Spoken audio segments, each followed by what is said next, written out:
Hello, and welcome back to Elderflowerings, the sanctuary where we explore the rich tapestry of life in our later years, celebrating every thread of wisdom and experience.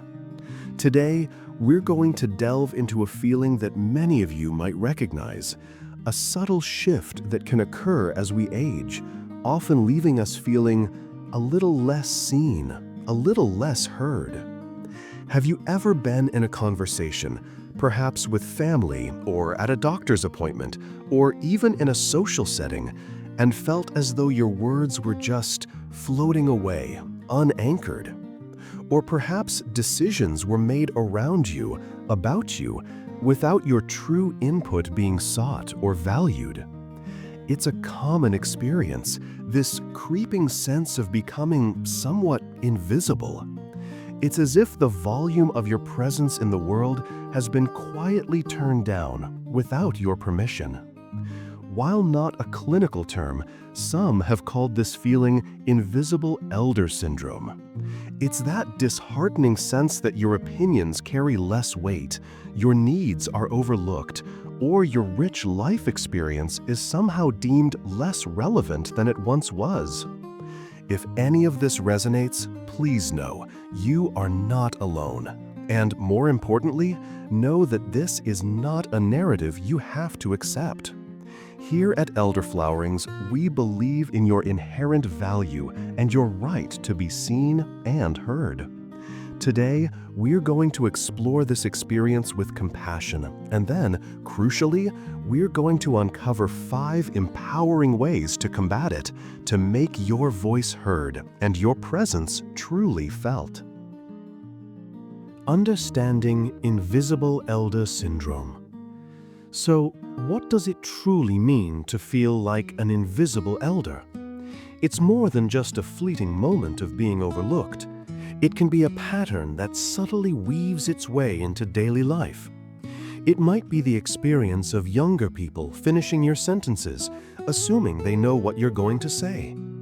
It could be doctors addressing your adult child instead of you during a consultation about your health. Perhaps it's family members discussing your future living arrangements as if you're not in the room, or only engaging with you on a superficial level, missing the depth of who you still are. This feeling of invisibility isn't just a product of imagination. It can stem from a variety of sources. Societal ageism, unfortunately, still exists. Those unconscious biases that can lead people to stereotype older adults as less capable, less adaptable, or less in tune with the present. Sometimes family dynamics shift. Adult children, with the best of intentions, might slip into overly protective or directive roles, inadvertently diminishing their parents' autonomy.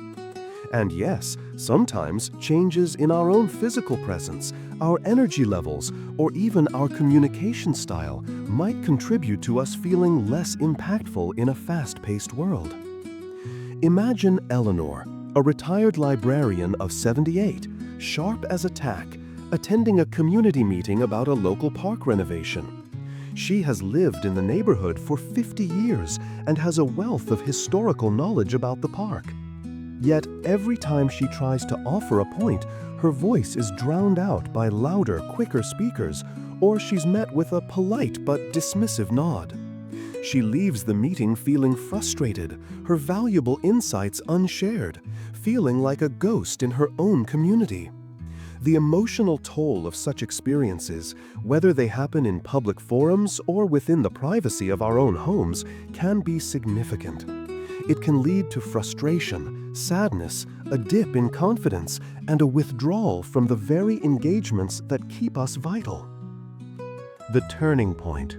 Reclaiming your visibility. Now, hearing all this, one might feel a sense of discouragement. But please, let this be a moment of recognition, not resignation. Acknowledging this feeling of invisibility is the first powerful step towards changing it. Here at Elderflowerings, we stand firmly on the belief that your worth is inherent and unchanging. Your experiences have shaped a unique wisdom. Your perspective is valuable, and your voice deserves to be heard, not as a favor, but as a right. This feeling of being overlooked is not your destiny. It's a pattern that can be interrupted. The turning point comes when we decide consciously to reclaim our visibility, to step back into our light. It doesn't always require grand, dramatic gestures. Often, it's about small, consistent shifts in our mindset, our communication, and how we carry ourselves. It's about remembering the power you hold within and learning new ways to project it into the world around you. So, let's explore 5 practical, empowering strategies to do just that. 5 ways to make your voice heard and presence felt. These aren't about becoming someone you're not.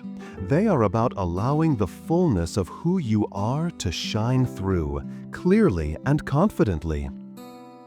The power of a prepared voice. Before, during, after.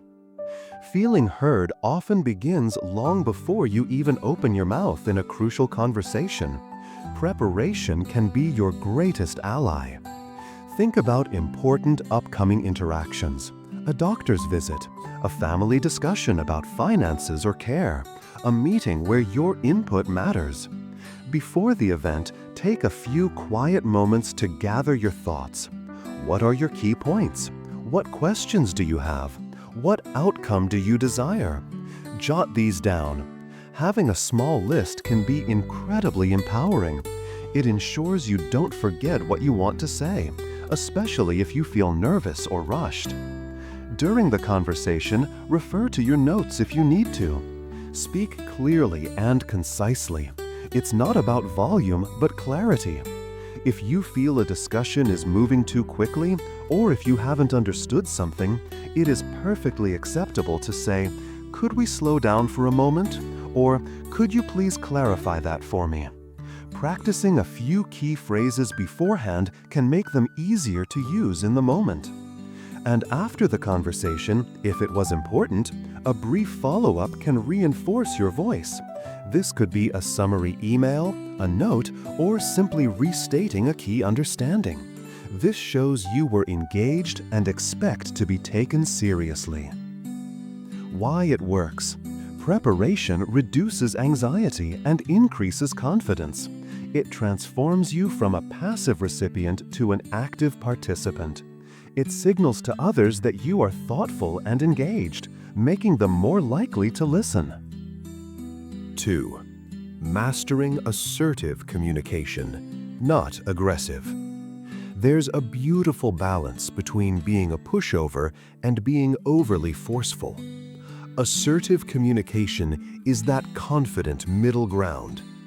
This is about expressing your thoughts, feelings, and needs honestly and respectfully, while also respecting the rights of others. A key tool is using I statements.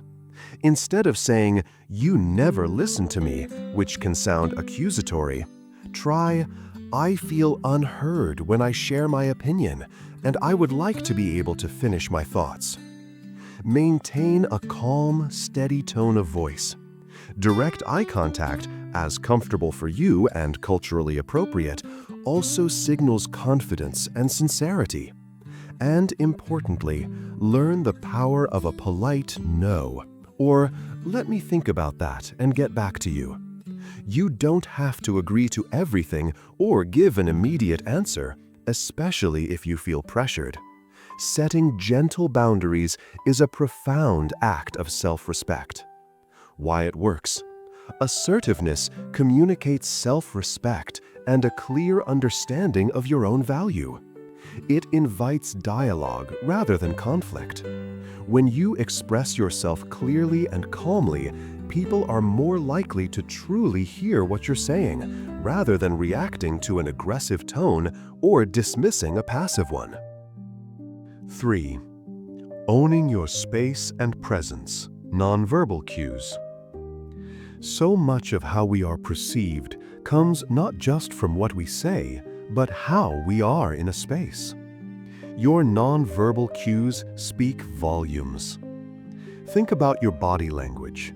When you enter a room or sit down for a conversation, try to do so with a sense of quiet presence. Sit or stand upright, shoulders relaxed, but not slumped. Take up the space you rightfully deserve. Don't try to shrink yourself. When you're speaking, or when someone is speaking to you, making good eye contact shows you are engaged and expect the same in return. Even small things, like the way you hold your head or the firmness of a handshake, if appropriate, contribute to the overall impression you make. This isn't about being intimidating. It's about projecting a quiet confidence that says, "I am here, I am present, I matter." Why it works? Our posture and nonverbal cues directly influence how others perceive our confidence and our role in an interaction. When you physically project presence and engagement, you non-verbally signal that you expect to be included and respected. It can subtly shift the dynamic of a room. 4. Sharing your wisdom and experience. Proactive contribution.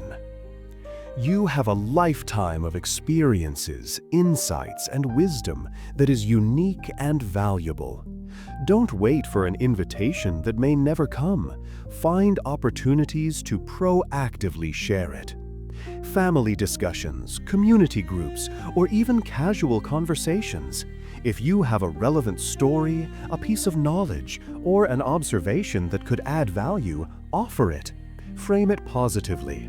"That reminds me of a time when," or "From my experience, I found that," or "Perhaps this perspective might be helpful."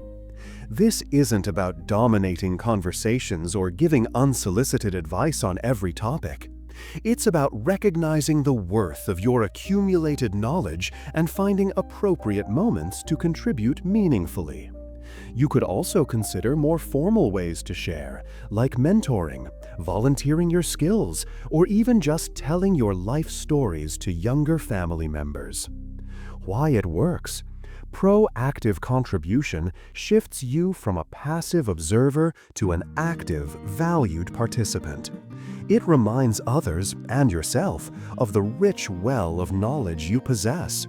Sharing your wisdom not only enriches others, but also reinforces your own sense of purpose and relevance. 5. Choosing your audience and advocating for yourself. Selective engagement and knowing when to escalate. Sometimes, despite your best efforts, you may encounter individuals who consistently dismiss or ignore you. It's important to recognize that you cannot control how everyone else behaves. In such situations, you have choices. You can choose to selectively disengage if a person or situation is consistently draining or disrespectful, conserving your energy for more fruitful interactions. Or you might decide that the issue is important enough to persist respectfully. And crucially, know when and how to advocate for yourself more formally or seek an ally. If your needs aren't being met in a critical situation, like a healthcare setting, it's okay to say, "I'd like a second opinion," or "I need someone to help me ensure my concerns are being fully addressed."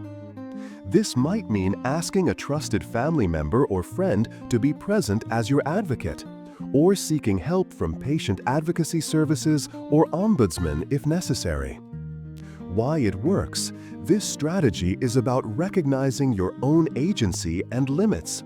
It empowers you to make conscious choices about where to invest your energy.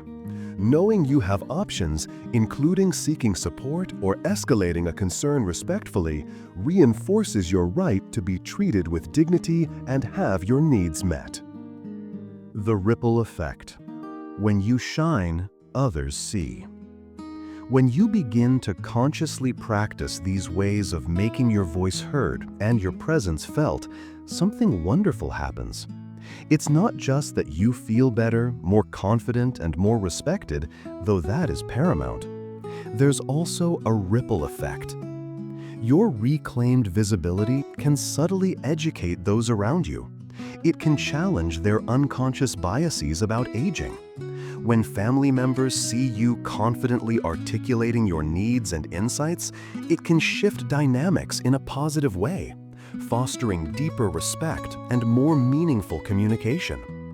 When you own your space and share your wisdom, you model empowered aging for everyone, younger generations included. It starts with self-respect, which naturally invites respect from others. The truth is, your voice has never lost its power. Your experiences have only added to their depth. Your presence is and always has been valuable. The journey is simply about ensuring that the world around you recognizes and honors that intrinsic worth. It's about refusing to fade into the background of your own life. Perhaps one of these 5 ways resonated with you more than others today. Maybe it's the idea of preparing your voice or practicing assertive communication. Choose just one small thing to focus on this week. Notice how it feels. Remember, this is a practice, a gentle unfolding of your own confident presence. You are not invisible. Your story is still being written, and your voice is essential to its telling. Thank you for joining me on Elderflowerings today. May you step forward with renewed confidence, knowing your presence matters deeply. Until next time, keep allowing your unique light to shine.